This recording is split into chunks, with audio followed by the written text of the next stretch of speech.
Hello friends, अभी तक हमने परसेंटेज के लेक्चर 1, 2 और 3 करा। उसमें हमने कोशिश किया है कि जितने भी टॉपिक्स हम कवर कर सकते थे, लेकिन अभी उसमें कुछ टॉपिक बचे हैं जो आज मैं लेक्चर में फोर्थ लेक्चर में उसको कंप्लीट करूँगा। इसके पहले मैं सोच रहा हूँ कि थोड़ा हम रिवाइज करते हैं कि हमने पीछे पढ़ा क्या है। तो मैं सॉल्व नहीं करूँगा, सिर्फ ट्रिक बताऊँगा। सॉल्व आप कर चुके हैं पहले ऑलरेडी। जैसे क्वेश्चन था ये वाला कि चीनी के दाम में अगर 10% की वृद्धि होती है, अगर चीनी के दाम में 10% की वृद्धि होती है तो जो लेडीज है जो चीनी खरीदती है वो कितने परसेंट हम चीनी कम खरीदें कि उसका बजट डिस्टर्ब ना हो। 10% की हुई थी वृद्धि, ऊपर 10 किया हमने, प्लस 100 प्लस 10 इंटू 100, 10/110 इंटू 100, 10 से 10, 100/11। आपको याद हो गया शायद, हमने इसको किया था। अब देखें आप, ये देखिए इस क्वेश्चन को देखें आप। बी ए से अगर 20% ज्यादा है तो बताइए, अगर ए बी से 20% ज्यादा है तो बताइए बी ए से कितना परसेंट कम है। हमने बताया था आपको 20 यह बोल रहा है ज्यादा है 100 प्लस 20 इंटू 100, 20/120 इंटू 100, 10 से 10, ये हो गया 200/12। जब इसको सोल्यूशन करेंगे तो इसका मतलब ये हुआ कि इतना परसेंट बी ए से कम है। ठीक है, हमने आपको बताया था सोल्यूशन, मैं अभी नहीं बता रहा हूँ, अभी हम फास्ट चल रहे हैं। सिर्फ ये कि हमने क्या क्या रिवाइज किया था। अब आप देख लें क्या क्वेश्चन था कि अगर एक कारखाने में श्रमिकों की संख्या में 25% कमी आ जाती है, मतलब श्रमिकों की कमी से, वहाँ जो काम करने वाले उनकी कमी से उसका जो उत्पादन है 25% कम हो जाता है। तो अब बोल रहा है कि जब उत्पादन कम हुआ तो हम कितना आवर्स उनके बढ़ा दें, ठीक है, कि हमारा उत्पादन डिस्टर्ब ना हो, जो प्रोडक्शन हमको एज इट इज लाना है। और 25% लोग आना कम हो गए हैं, तो 25 ऊपर डिवाइडेड बाई 100, चूंकि कम हो गए हैं तो -25 इंटू 100, 25/75 इंटू 100, 3 हो गया 100/3। इतने परसेंट हमको आवर्स जो है उनकी ड्यूटी आवर्स इतना बढ़ाना पड़ेगा ताकि उसका प्रोडक्शन डिस्टर्ब ना हो। ये हम सवाल कर चुके थे। अब आप देखें क्वेश्चन नंबर 1 क्या लिखा है कि अगर कोई ट्रायंगल है, रेक्टेंगल है, उस रेक्टेंगल में अगर उसके बेस को, उसके आधार को अगर 10% बढ़ाया जाता है तो हम उसकी ऊंचाई को, उसकी लेंथ को कितना कम कर दें कि उसका एरिया, उसका क्षेत्रफल डिस्टर्ब ना हो। तो क्या आधार कितना बढ़ा है? 10%। 10 बढ़ गया यानी 100 प्लस 10 इंटू 100, 10/110 इंटू 100, 100/100। इतना परसेंट हमको उसकी जो लेंथ, उसकी जो हाइट है उसको कम करना पड़ेगा ताकि उसका एरिया डिस्टर्ब ना हो। इसी तरीके से एक सवाल और देख लें, हम रिवाइज कर रहे हैं, इस टाइम हम कर चुके हैं सब चीज़ों को। कोई आयत है, कोई रेक्टेंगल है, इसके आधार में अगर 40% की, इसका जो बेस है वो 40% बढ़ जाता है तो हम हाइट को कितनी कम करेंगे। तो देखो बताया था मैंने आपको 40/100 प्लस 40, क्योंकि बढ़ा है 100, 40/140 इंटू 100, 10 से 10, 400/14। जब इसको सॉल्यूशन करोगे इसका जो हाइट है इतने परसेंट हमको कम करना होगा। तो ये सब चीज़ें जो थी हमारी। एक और चीज़ मैंने बताया था आपको, अगर कोई चीज़ है जो दुकानदार खरीदता है 20%, उसको पहले ही फिक्स कर देता है कि मैं 20% में ज़्यादा मैं उसको लूँगा। ठीक है, जब उसको बेचूंगा मैं तो पहले उसने फिक्स कर दिया रेट में कि 20% मैं एक्स्ट्रा लूँगा। फिर उसने कहा, जब बाद में उसने कहा नहीं भाई मैं ऐसे करता हूँ, 5% और एक्स्ट्रा मुझे लेना पड़ेगा। 2 बार उसने वृद्धि किया था। तो आपको याद होगा 20 प्लस 25 प्लस 20 इंटू 25/100। आपको याद होगा मैंने बताया था दोनों जगह प्लस करना है आपको। तो ये सब चीज़ें जो मैंने बताया था आपको लेक्चर 1, 2 और 3 में रिवाइज करा दिया। अब मैं कुछ टॉपिक बच रहे हैं, इसको मैं लेक्चर 1, 4 में कंप्लीट करता हूँ। अब इस क्वेश्चन को देखें आप, क्या लिखता है कि एक व्यक्ति अपनी आय का 1/5 अपनी पत्नी को देता है और जो शेष है उसका 2/7 अपने बड़े बेटे को देता है, और जो उसका बचा हुआ है उसका 1/4 अपने छोटे बेटे को देता है, और उस देने के बाद वो 900 रुपये बचा लेता है। ठीक है, तो बता दीजिए कि उसकी आय कितनी है। तो मैंने आपको ट्रिक बताया था, अगर पीछे की चीज पूछना है ऑपरेशन नीचे होगा, आगे की चीज पूछना है तो ऑपरेशन ऊपर होगा। क्योंकि ये पूछा कितनी आय है, आय मतलब पीछे की चीज पूछ रहा है वो। जब पीछे की चीज पूछ रहा है तो ऑपरेशन नीचे करेंगे। किस तरीके से ऑपरेशन करेंगे देखिए, 1/5 दे रहा है पत्नी को, तो 5/5 - 1 इंटू बड़े बेटे को दे रहा है 7, 2/7, 7/7 - 2 इंटू छोटे बेटे को दे रहा है 1/4, 4/4 - 1। ये हमने ऑपरेट कर दिया नीचे इंटू 900। फिर समझ लें आप, 1/5 हिस्सा दे रहा था वो, ठीक है, तो 5वां हिस्सा 1 - 5 माइनस करेंगे कहाँ, नीचे, क्योंकि हमें पीछे की चीज पूछ रहा है। 7/2, 7/7 - 2, 4/4 - 1 कितना हुआ देखिए, 5/4 इंटू 7/5 इंटू 4/3 इंटू 900। तो ये हो गया देखिए, 4 से 4, 5 से 5, 3 1 जा 3 3 जा, ठीक है, 21, 7 7 21। ये हो गया। इसका मतलब ये था कि उसकी जो इनकम थी, उसकी इनकम थी 2100 रुपये। 2100 रुपये में उसने सब कुछ करने के बाद 900 रुपये बचा लिया। अब ये सवाल करता है उल्टा। उल्टा कैसे करता सवाल, मान लो ये पूछता है बताइए बचत कितनी होगी, ये पूछ लेता और कह देता अगर उसकी आय 2100 रुपये है, तो मतलब चीज वही होती लेकिन उसको उल्टा कर देता, उसकी आय 2100 रुपये है, इतना इतना इतना देता है, तो बताइए उसकी बचत कितनी होगी।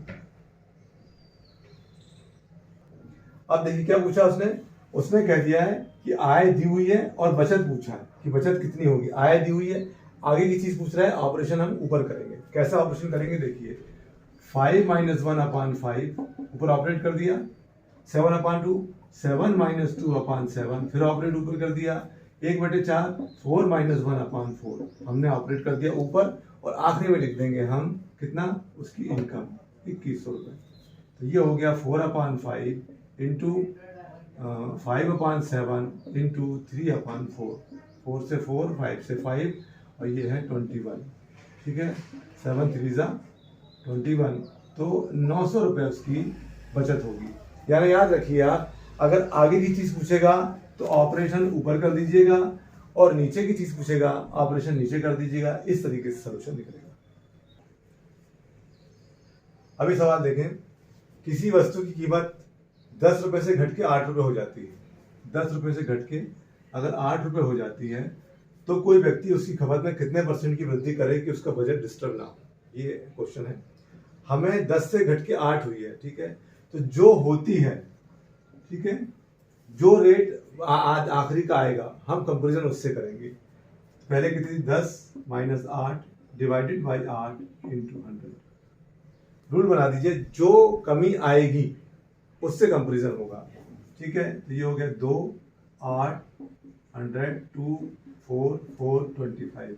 यानी ये है कि इंसान, वो जो व्यक्ति है, चूंकि उसका रेट घटा है तो वो उसी चीज को 25% ज्यादा खरीद सकता है, ठीक है। जो रेट हुआ है बाद में 10 से घट के 8 हुआ है, तो हम कंपेरिजन करेंगे 8 रुपए से।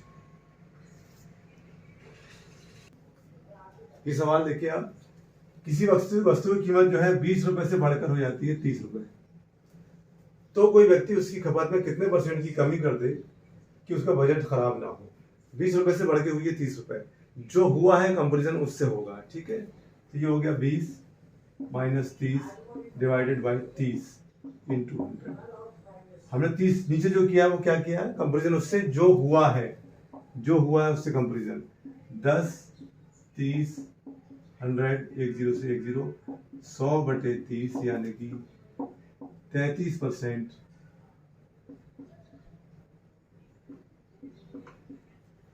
इतने % की उसको कमी करना पड़ेगा, इतने % की उसको अपने बजट में कमी करना पड़ेगा, क्योंकि रेट 20 रुपए से बढ़ के 30 रुपए हो गए। ये सवाल कई बार क्वेश्चन पूछा गया है एग्जाम में और लोग कंफ्यूज हो जाते हैं। इसमें क्या पूछा है देखिए, चावल के दाम में अगर 10% की कमी आ जाती है, तो साहूकार 450 रुपए के 5 किलो चावल ज्यादा खरीद पाता है, अधिक खरीद पाता है। ठीक है। तो बताइए उसका घटा हुआ मूल्य कितना होगा। एक सवाल तो ये पूछता है घटा हुआ मूल्य मतलब आज जो कीमत घटी वो कितनी हुई, और एक सवाल पूछता है कि बताइए इसका पहले मूल्य कितना था। ठीक है, तो इन चीजों के लिए आज का जो मूल्य है हम 100 मानेंगे और पहले की जो चीज होगी उसमें माइनस प्लस करेंगे। आज 100 और पहले में प्लस माइनस। तो देखिए किस तरीके से होगा। हमें अगर निकालना है आज का, तो अभी 10% की कमी आई है। 10 डिवाइडेड बाई 100 इंटू, अब 450 का 5, इसमें कुछ नहीं करना आपको, 450 डिवाइडेड बाई 5 बस। इसको तो आप हमेशा कर लीजिए, कितने रुपए में कितनी चीज खरीद रहा है वो ये हो गया। ठीक, तो ये 1 0 से 1 0 चला गया। 5 2 जा 2 5 जा 5 5 9 जा। ठीक है, इसका मतलब ये हुआ कि उसकी जो पहले की जो कीमत थी, पहले की कीमत उस चावल की 9 रुपए किलो थी। अब क्या बोल रहा है, अब बोल रहा है अभी आज की जो कीमत है वो आ गई 9 रुपए प्रति किलो। अब बोल रहा है कि बताइए पहले की कीमत क्या होगी। तो सेम सवाल है, 10 डिवाइडेड बाई, चूंकि पहले का पूछ रहा है 100 माइनस 10 इंटू 450 बटे 5। ये तो फिक्स रहेगा, 450 को 5 किलो मतलब 450 डिवाइडेड बाई 5, ये शॉर्ट ट्रिक है। तो ये हो गया आपका कितना, 10 डिवाइडेड बाई 90 इंटू 450 बटे 5। 5 2 जा 1 0 से 1 0 9 5 जा 5 2 जा 10। इसका मतलब ये हुआ कि पहले जो दाम थे, चावल के दाम थे पहले 10 रुपए प्रति किलो, अब जो दाम हुए हैं चावल के वो हो गए हैं 9 रुपए प्रति किलो। तो आज की डेट में जब करेंगे तो नीचे कंपैरिजन करेंगे 100 से, और आज के पहले का जब कंपैरिजन करेंगे तो वो आपको माइनस करना पड़ेगा। एक सवाल और देख लें आप, इसमें क्या लिखा हुआ है कि केले के दाम में अगर 20% की वृद्धि होती है केले के दाम में, तो कोई व्यक्ति 150 रुपए के 2 दर्जन केले कम खरीद पाता है। ठीक है, तो बताइए उसका बढ़ा हुआ मूल्य क्या है। बढ़ा हुआ मूल्य मतलब आज का मूल्य। ठीक है, पूछ रहा है बढ़ा हुआ मूल्य क्या। एक सवाल पूछता है ऐसा कुछ हुआ है तो बताइए इसका पहले का मूल्य कितना था। दो चीजें थी, तो पहले अपन देखें बढ़ा हुआ मूल्य मतलब आज के मूल्य। आज के मूल्य में 20% की वृद्धि हुई है, 20 डिवाइडेड बाई 100 इंटू ये 150 रुपए की 2 दर्जन। तो ये बताया था मैंने आपको शॉर्ट ट्रिक, इसको कुछ नहीं करना आपको, इस तरीके से करना। जैसे इसके पहले सवाल में हमने किया था 145 1 जो भी था, तो ये 150/2। ठीक, अब कैलकुलेशन करेंगे 10 से 10, जैसे हो गया इससे। इसका मतलब ये हुआ कि आज का जो रेट है वो 15 रुपए। ठीक है, अब पूछा पहले का, तो कैसे करेंगे देखिए आप। 20 डिवाइडेड बाई 100 माइनस 20, क्योंकि पहले का पूछ रहा है, अपॉन इंटू 150 डिवाइडेड बाई 2। मैं बताया था ये तो कुछ नहीं करना, 150/2 हो गया। तो ये हो गया 20 डिवाइडेड बाई 80 इंटू 150/2। ये तो ये 150/8 यानी कि 18 रुपीज 75। ठीक है जी, ये पहले का रेट था, अब का रेट 15 रुपये हो गया। ठीक है, ये देखिए आप क्या लिखा है, मतदान में एक उम्मीदवार को 41% वोट मिले। जिसको 41% वोट मिले वो 900 वोट से हार गया। ठीक है, तो अब पूछ रहा है कि कितने वोट डाले गए, मतलब चीज पूछ रहा है पीछे की, कितने वोट डाले गए। ऑपरेशन होगा नीचे। ठीक है, क्योंकि पीछे का पूछ रहा है।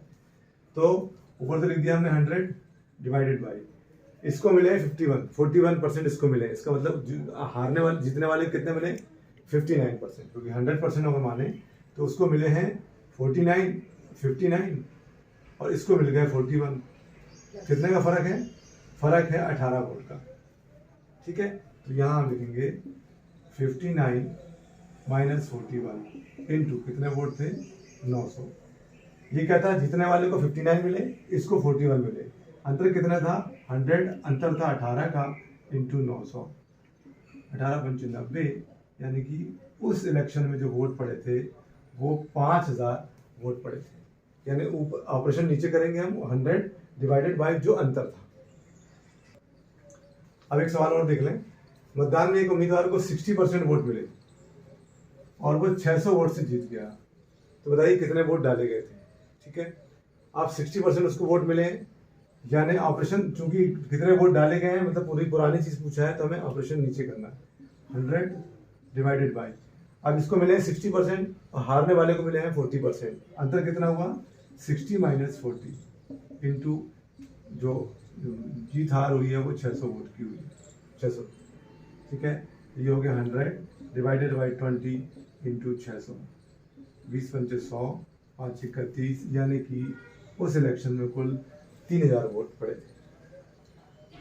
अब कभी कभी ये पूछता है कि किसी छात्र को इंग्लिश में 28% वोट मिलता है, 28% वो मार्किंग लेता है तो वो 14 नंबर से फेल हो जाता है।